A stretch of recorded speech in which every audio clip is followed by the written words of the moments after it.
The archive I chose to analyze was a letter from a U.S. soldier to his significant other.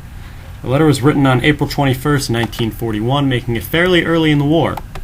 As far as historical analysis goes, there were many more cultural differences back then, and there was also a lack of cultural exposure between country to country.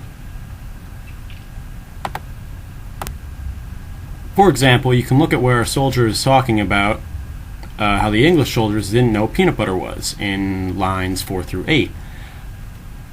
I believe this is due to lack of advancements in modern technology since the letter was written in 1941. Since they were unable to communicate, they could know different sorts of foods from different countries. The soldier also gives us an idea of how they were doing in the war by telling us the state of his rations. He says that in one meal they were only having peanut butter and applesauce. Such meager rations tells us that they must have been running low on good food, which tells us that things must not have been going that well in the war. As far as rhetorically analyzing, we have to look really closely. The main theme in this letter appears to be homesickness. On several occasions, the soldier is actually comparing things of where he is stationed to their counterparts back home. For example, he brings up that the corn where he is not like that at home, but more like what he calls oats.